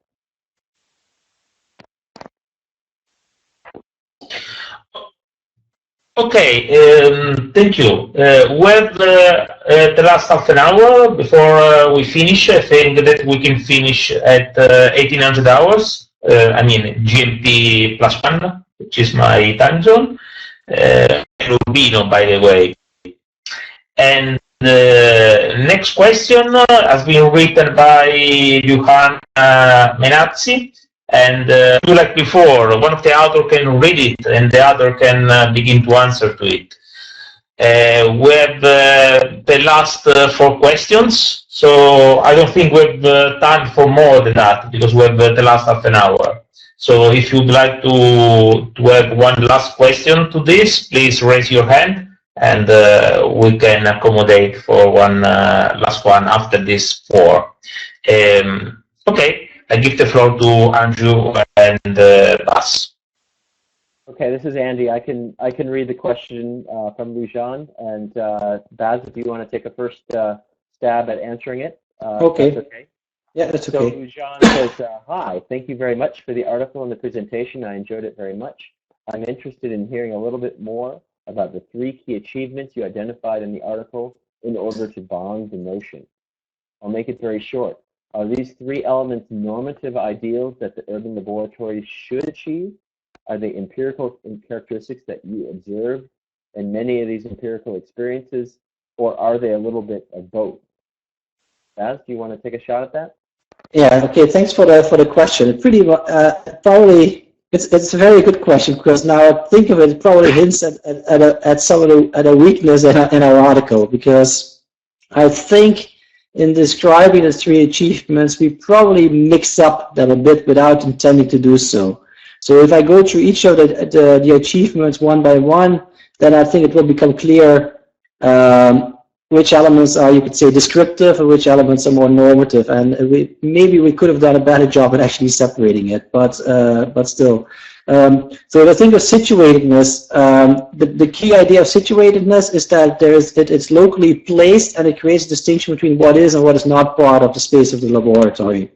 So that is, you could say, a purely descriptive, a pure description of what a laboratory does, and it's not a description of what a laboratory should do, except in the sense that if a phenomenon does not have this inside-outside distinction, that it doesn't qualify as a laboratory, but it's not a normative goal that we want to achieve. If I think of a change orientation, that one might be, in a sense, more a normative goal, or a more kind of normative goal, because there we do emphasize the value of experimental learning, and that urban laboratories are created to the creation of novelty, etc. That, of course, is something that urban laboratories often claim, but perhaps that on a descriptive level is not always the case. So there, our second achievement might be more normative and perhaps should have sort of benefited also from a more descriptive element. The descriptive element now, if I would have to sort of improvise a bit, I would say it would have to do with the fact how sort of these sort of change orientations, how sort of the practices in our laboratories are linked to the actors in place and the objects in place, the materials in place, and how that creates certain ordering, certain structures that enable or disable actual change to take place. That would be my sort of rough go at this. And the third achievement of urban laboratories, the embrace of contingency and uncertainty. And again, that's perhaps a more normative description. But at the same time, it's a descriptive one, because urban laboratories, by definition, assume that we actually don't know what the answer to our problem is, and we have to act nevertheless. So it's an objective fact, you could say, that people are confronted with in planning or in urban life or in social life in general, and they thus have to deal with this. Then, of course, you run into the difficult problem that even though people realize this, many people are constantly involved in a kind of, you could say, uncertainty reduction or a kind of complexity reduction by, for example, labeling certain sites as urban laboratories, which means, now I know what to do. This is an urban laboratory. So they embrace contingency, but at the same time try to put boundaries around contingency. So it's a bit of a normative question, but I think that has a more descriptive element there as well. I hope that makes it a bit clearer. Andy here. I'll respond and maybe in a different way from Baz. I'll disagree with my co-author here. I think that as I remember it, we came up with these categories. First, I think they started to float around in the workshop that I mentioned from 2009 in Maastricht. But then as we started to pull together this special issue, we wanted to have some sort of shared dialogue. That's what, when you do a symposium or a special issue, you need to have some sort of commonalities beyond just sort of using the word laboratory or using the word urban or experiment. We needed to have some sort of a loose structure, and some definitions in place that we could use to compare and contrast what's happening in these articles, but also, in the larger field of urban laboratories and urban experiments. I think it really came out of, us thinking really hard about these different examples and seeing, what is it that makes these urban laboratories? What is it that sets them apart from urban development as usual? And these were, you can call them achievements, you could call them qualities, you could call them characteristics, but they're sort of cross-cutting themes that we felt, any kind of urban laboratory that we personally labeled as a laboratory, it would have that quality, it would have that cross-cutting theme, either very prominently or somewhere in the background, somewhere tacitly. So I think it is, for me, and this is maybe where I disagree with Baz a bit, but it is that I think these are qualities that we're using to decide what is an urban laboratory and what is not an urban laboratory. But it's not sort of a normative aim of what we hope these activities achieve. It's actually what the activities themselves, the actors that are doing these activities, it's their normative aim. So it's not us as authors that are making these normative claims. It's actually the agents of change, the people that are doing the laboratories that are looking for these characteristics or that are framing their activities around these achievements. Okay, now we have a question from Emily Rosman. She just left it on the chat board because she needed to go to class. So I'm gonna read it so you can rest a bit. Thanks so much to the authors for this discussion. I have a short question. I'm wondering if you could expand more on what you see as especially important about the urban as a site of the laboratory or of experimentation. Similarly, from a discourse and or branding perspective, what does adding the word urban mean for the politics and or legitimacy of these experiments? Yeah, that's a good question. Shall I have a go, Andy? Yeah, please. Okay. Very good point. In principle, we don't do anything with this in the article, but I would argue that the urban has a particular particular characteristics which distinguish urban laboratories from non-urban laboratories. Although at the same time, this is not a dichotomy, this is not a categorical statement. It's more like certain tendencies that you can usefully observe. I do think in urban environments what we see happening is a particular diversity both of people as well as materials, as infrastructure, etc., that are sort of the density element, you could say, which is quite typical for the urban, which raises certain problems of complexity when you think of change, when you think of social change. That for me does distinguish urban environments from non-urban environments without claiming here that there is it's an either-or question. So I think that's for me is the main value of focusing on the urban. Although of course you can also think of laboratory situations in non-urban context. Andy? Okay. Yeah. No, I can pick up on that. I would agree with Baz, and we could restate this question and ask, can you have laboratories that are not in cities? And I think both Baz and I would answer emphatically, yes, of course you could have experiments that are not in cities. So the question is what's special about urban laboratories? Why should we focus on cities? And one is sort of one answer to that is sort of a simple response you hear now that we live in an urban age and the future is an urban future where more than half of the world's population will live in cities, and so we should be focusing on that. But that's not a particularly satisfying answer. I think one of the things that I think is interesting about urban laboratories is that because of the density, because of the intensity of use of land, of resources, and because of the circulation of knowledge that happens in cities, that's different from non-urban areas. It creates much higher stakes for urban laboratories. So if you have a failed experiment out in a rural area in a farmer's field, it's a failed experiment, but does anybody really suffer from that? Well, maybe they do, but more than likely they probably don't. But if you have a failed experiment that's on a busy street in Rio de Janeiro or in New York City, and the experiment fails, you've all of a sudden really screwed up a lot of people's lives and made a very visible failure. Or on the other hand, you've made a very visible success. So I think it's something about the visibility and the very publicness of experiments that happen in cities. So then you could have a follow-up question, and you could ask, well, could you have private experiments in cities as opposed to public experiments? And that's a great question as well. I just came up with that question myself. But a private experiment, to think about that, it could certainly have change orientation, it could certainly have situatedness, and it could certainly have contingency. But the change orientation would be very bounded around the people that understand and can influence the experiment. And so that publicness, I think, is something that's very important, and maybe that's a fourth achievement or characteristic that we need to add to our typology here.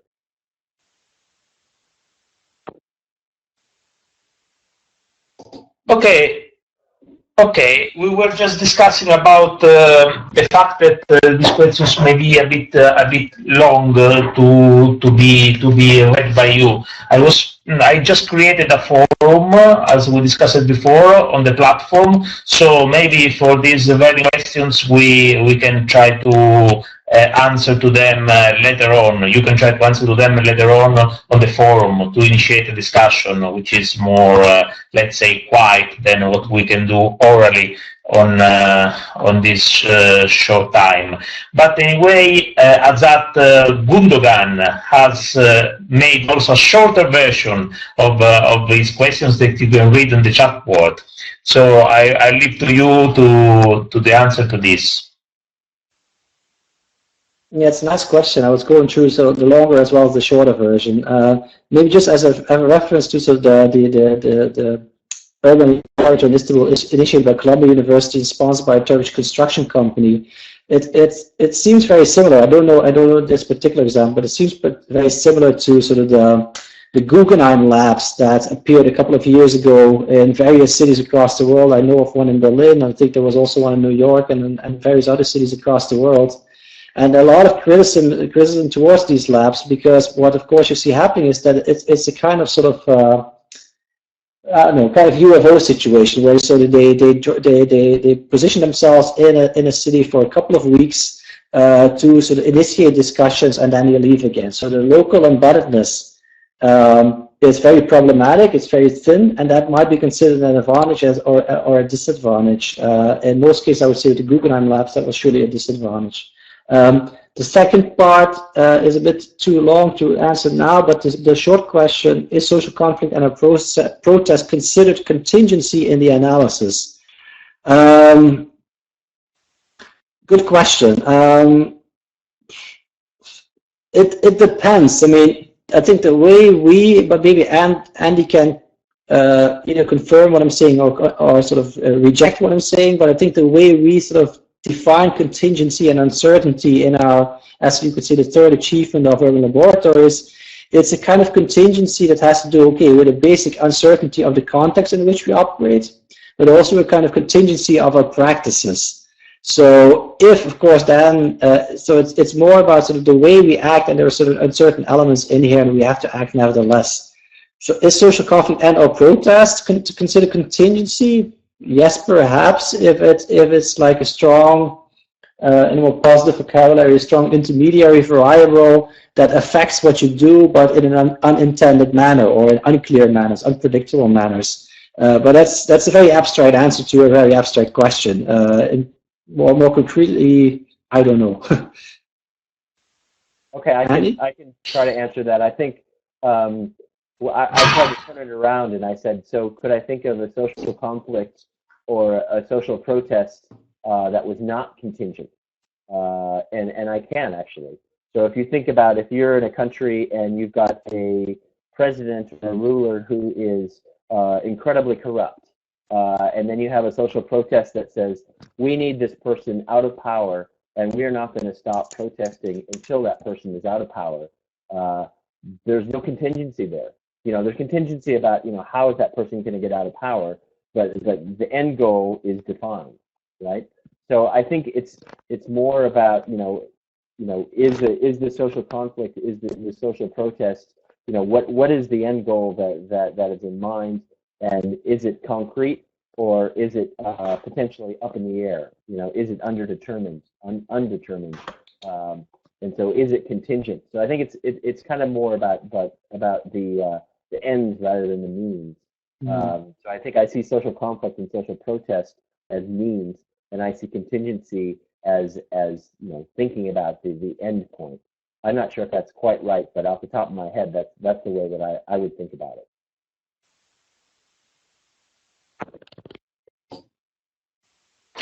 Okay, thank you. We can go to the next question. May E. Wong question. Thanks for the discussion. I would like to ask how you might define contingency with respect to notions such as risk-based future scenario planning or future proofing, which often goes with urban goals of resilience.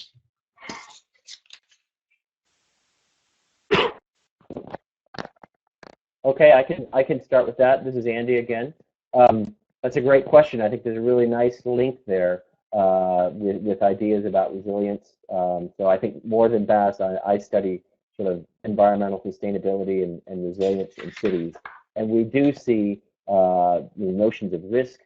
We see notions of future proofing that inherently encompass and embrace this idea of contingency. I think we see things like confidence intervals, and we see that we get these different scenarios. We have a low scenario, we have a medium scenario, we have a high scenario, and then it provides a range of different options rather than saying, if we continue on this trajectory, this is what's going to happen. So I think it's a really nice sort of synergy between these kind of things. But beyond that, yeah, I don't really have any other things to add to that. Yeah, same here. I mean, except that, I mean, there's, the notion of contingency and uncertainty in the article is used in two ways in relation to the idea of laboratories. It's the argument that on the one hand, by using the very notion of laboratories, you acknowledge and accept and embrace contingency and uncertainty. You say, okay, well, actually, in a fast-changing world, we actually don't know what the right answer is, and thus it is impossible to define in advance what an urban laboratory should do. And on the other hand, the embrace of contingency and uncertainty also, by using the phrase urban laboratories, this is reduced as the very fact that you label something as an urban laboratory offers a narrative in which local actors can understand what takes place within this laboratory. So they say, it's an urban laboratory. So, and then they have certain ideas, certain assumption as to what takes place. So it's a very double-edged phenomenon in relation to urban laboratories. That's all I can add at this stage, I would say.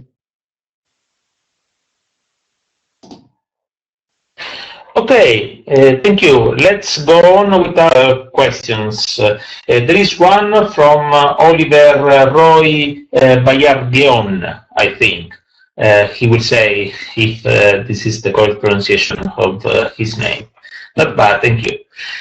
So he asks, on epistemological grounds, I would like to confront pragmatism with positivism or post-positivism and ask Andrew and Bas if they believe US planned Howard, Harland, Bartholomew epistemological posture and pretensions have any relevance in contemporary urban research.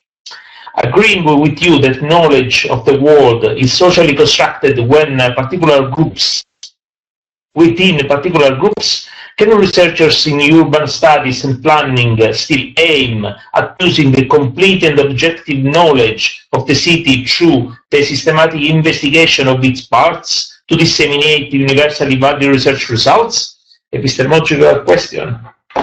I can take that because that's the answer. The question is difficult, but the answer is easy. The answer is namely no. So the Harlan Bartholomew's approach is interesting in such that he embraced the idea of experimental settings, but he's also very much a child of his time in that he still believed that through all these different experiments and by bringing it together, you could create a very detailed scientific objective knowledge that is indeed complete and encompassing of a particular city. I don't think that is realistic, so no. I would. This is Andy. I would agree with that. So I think the simple answer is no. It's interesting though in this debates that still rage about pragmatism that's been around for more than 100 years now, and we're still trying to get our heads around it. And is pragmatism simply relativism? Is it just not taking any stand on anything? Or is it a different way to think about the world? Is it a different epistemological perspective? And I would argue for the latter. That it does have a lot of value, and we could go on for days and months and years and talk about this. But I think that it'll be interesting to see where the pragmatism debates go. I think they're still quite lively, at least in the literatures that I study. But they go in and out of fashion, and we might see new things that come up. But it's interesting the perseverance, the stamina that pragmatism has, and the debates that it causes in people, and it's because it's a very difficult philosophy, and not more difficult than other ones, but certainly it presents real challenges to positivism, and real challenges on how we can interpret it.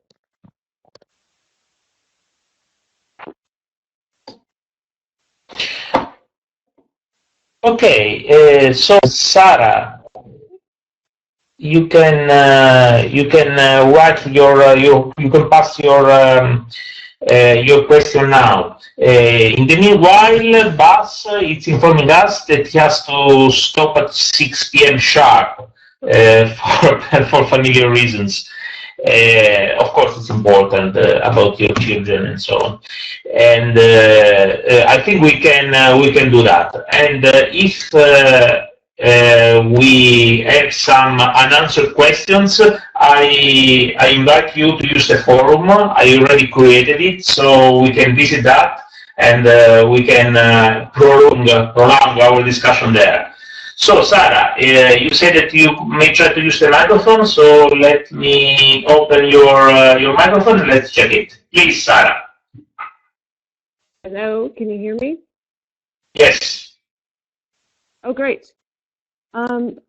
So part of mine has traced the emergence of artistic urban research labs, where artists and arts collectives self-organize as urban research centers, setting out to solve pressing urban issues through creative experimentation.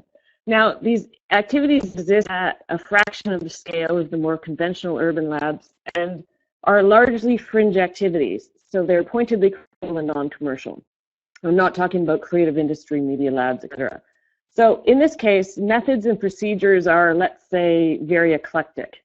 Now, would you consider these artistic interpretations of the urban lab concept relevant to this discussion, even if they more or less violate scientific definitions and procedures of experimentation? Or is this just another example, that definition of urban lab too far, which we have discussed a fair bit already? Thank you. Shall I have a go? Yeah, please And go ahead. You do the environment, I do the culture stuff. Okay. Excellent question. I would be interested to hear more about the kinds of projects you actually focus on, because I mean it's a bit of one of my side interests that I never sort of managed to find time to sort of that I find time to investigate in more detail. I think the simple fact that artistic research labs violate, as you call it, sort of scientific criteria does not mean that they cannot be laboratories, because I think both Andy and I are very open to all kinds of different so-called scientific methods and of stretching the limits of what is possible within academia. So I don't think there's a particular scientific method that needs to be followed, to link back to sort of the positive discussion.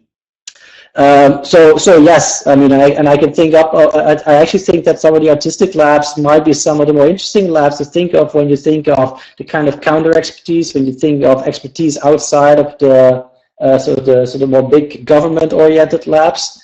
But of course, it does not mean that they're all just bottom-up, because I can think of a big example, which is a media lab, but which isn't particularly so instrumental. If I think of Bolton Laboratories in Eindhoven as an interesting example, who do a lot of sort of experimental work, which definitely qualifies as laboratory work, in the sense that they do have a sort of kind of scientific, in a broad sense of the word, mindset. They do try to monitor, they do try to sort of do research, they do try to sort of come up with new knowledge. So long answer to something to which I could have answered short. Yes, absolutely. For me, those constitute laboratories. Okay, this is Andy. Yeah, I would agree with Baz. I think they're definitely laboratories, and I don't think there's any problem with having alternative methods and procedures. I think that eclecticism is welcome. I think what I would add is that I think it's really interesting then to compare and contrast what's happening, in artistic urban research labs with what's happening with, sort of a neoliberal smart city agenda. And contrast, not just saying top down versus bottom up, or saying neoliberal versus emancipatory, but also thinking about, what are the different power dynamics that are at play? How are they framing space in a particular way? And we might actually find more commonalities than differences. And that's really interesting, because then we can start to compare these things that we say, well, come on, these are artists, they're not capitalists, so they're completely different, and we can't think about them in the same sphere. And what we can say, though, is that if they're both experiments, if they're both laboratories, then we can start to compare and contrast, and we can start to find some commonalities. And that's not to say that, we're trying to neoliberalize the artistic communities, but we're saying, there might be things that they can learn from one another, which I think is a really interesting proposition. Wonderful. We have 2 questions by now, McFarland, and there is one short and the other one longer. I think that for the one longer we can go to the board, to the message board, the forum that I already created. So I'm going to read the first. First, I'm curious to hear more about evaluation in the after sustainability chapter, about whether this world phenomenon is something radical or just business as usual, rebranded. What evidence weighs most heavily on either side? Okay, I think we can answer to this after we have our last question from Dylan, and after we can close it. So we have other 6 minutes for doing that. Okay, Andy, what do you think? What's the evidence? I'm not sure that we did a comprehensive survey to come up with the evidence, but I think that maybe what I'll say is that the most prominent examples that we find are the neoliberal business as usual examples, and for obvious reasons, they've got more funding to advertise, to market their projects, and the ones that were bottom up, radical changing ones that might be sort of this radical incrementalism approach that we talked about earlier, but they're harder to see. So based on lack of time, based on lack of resources, and based on the fact that yeah, we just can't see everything. I would say that the evidence, the most prominent things are the business as usual approach. And so I think part of our agenda should be to critique that approach, to say urban laboratories are coming up. First of all, what does that mean? What are urban laboratories? Which I think we tried to do in the symposium, and other people are trying to do. But then, if it is that on balance, we're seeing a lot of these that are neoliberal, and if we disagree with neoliberal forms of urban development, we need to raise our voices, first to protest those, but also to then look to the other side and say, are there something more radical that we can start to raise the profile of? So I think that it's a great question. Yeah, I agree with Andy. I think the more visible ones are the business as usual ones, and at the same time, I think if you start looking at it qualitatively of the amount of sort of what would qualify as urban lab type experiments, then I think there's a lot of radical, whatever term you want to use, radical stuff happening. It's just not as visible. So then the question becomes if you believe in sort of the proliferation of invisible practices or not, and that it turns into a kind of niche regime question again. But yeah, so I agree with Andy on this point. Okay, and then on the second question, I think is a really great one, and I thought about this a lot. And basically, what Stephen is asking is, when did this urban laboratory discourse reemerge, or was it always around since Robert Park in the 1920s with the Chicago School, and it's just been a dialogue? And I thought about this a lot, and I would argue that I think that urban experimentation and urban laboratories is really a product of Margaret Thatcher and Ronald Reagan and the erosion of the state and the rise of neoliberal urban governance starting in the late 70s and early 80s. And we moved away, and this is coming from a perspective, so I'm more of an environmental studies scholar or urban environmental scholar than I am anything else. So I'm looking at it from a perspective of environmental issues. And you could really see as the state recedes from its environmental goals, we see that civil society and that alternative actors start to do interesting and different things. And I think so it's this product of neoliberalization, and we're seeing a response to it. But then we can also see that the neoliberal agenda has also taken on urban laboratories. And so then it becomes very confusing because it's not one side or the other. It's everybody's doing experimentation. Everybody's doing laboratories, not just sort of a protest from below.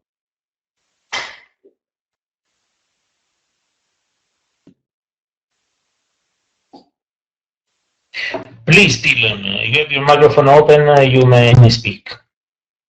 Great. Dylan Mahmoudi from Portland State. Thanks, guys, for your time today. I wanted to go back to change orientation and build off the discussion of the design of the laboratory and their experiments. We know that labs have boundaries, and the article addresses the way in which experiments have spatial boundaries. I wanted to ask about temporal boundaries.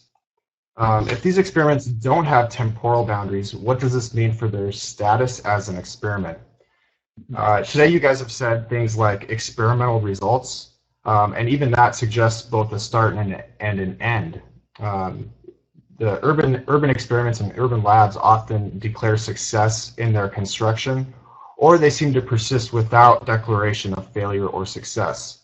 Does this challenge their status as experiments and labs? And do they just become, I guess, change-oriented development? Excellent question. I mean, I'm improvising here. I mean, I would guess that there needs to be some kind of temporal limitation towards of urban laboratories, as you need a kind of sort of evaluation moment of the kinds of data you collected, the kinds of sort of changes that you actually provoked through sort of the experiment. There needs to be a kind of reflection. Of course, and you could say these are intermediate steps towards a temporal trajectory that is quite long, but I find that more difficult to imagine because I find it difficult to imagine that you have this ongoing continuous reflection and feeding back into. So, but of course that should happen, but usually I think what you should have is that you sort of portion off. You sort of, like a big urban problem, a big social problem, and then you sort of operationalize this into different types of problems, which you can translate into particular projects on which you can have urban laboratories. That's at least my what my everyday sort of empirical experience tells me. Andy, what do you think? Yeah, I would agree with that. I think it is a great question, and it's just questioning how does the time dimension come into all this? And one way, just a very superficial way, is you can say, well, when the funding ends on the experiment, then the laboratory collapses.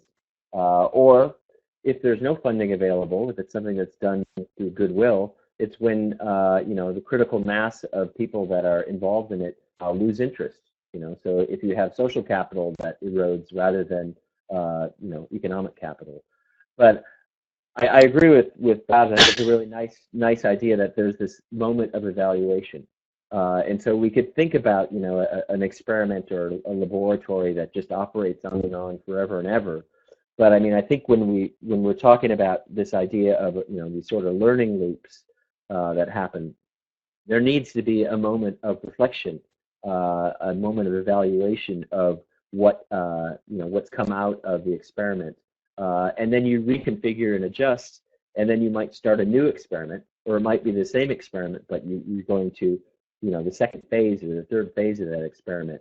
But it can't go on and on and on without this sort of either a strong break, or at least these moments of reflection and of readjustment that would happen in there. So I think there is a strong temporal dimension, and experiments can't just go on forever.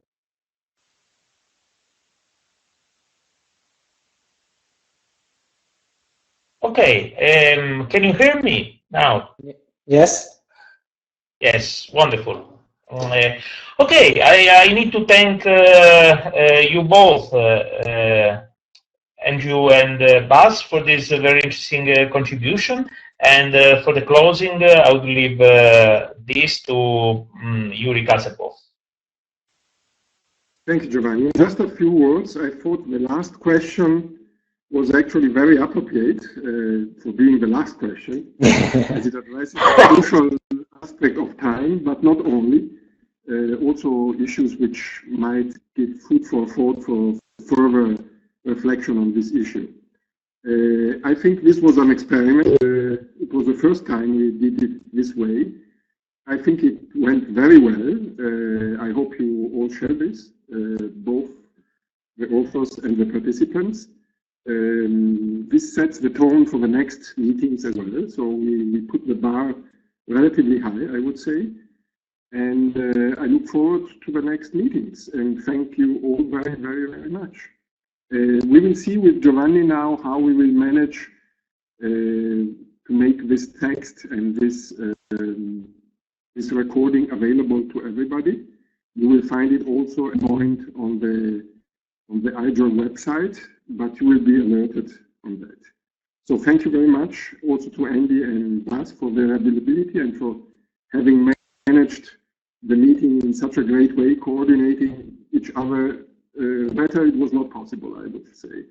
And it will be a challenge to coordinate people in other meetings, because we had the problem last year and a few years ago, and it was not all easy. So this time it went really fantastic. Thank you very much. Yeah. Excellent. Thank you to you and Giovanni for organizing this. I think it went very, very well. So I have to run now, but I want to thank everyone. Thanks a lot.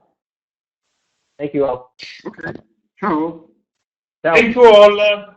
Buonanotte in this case.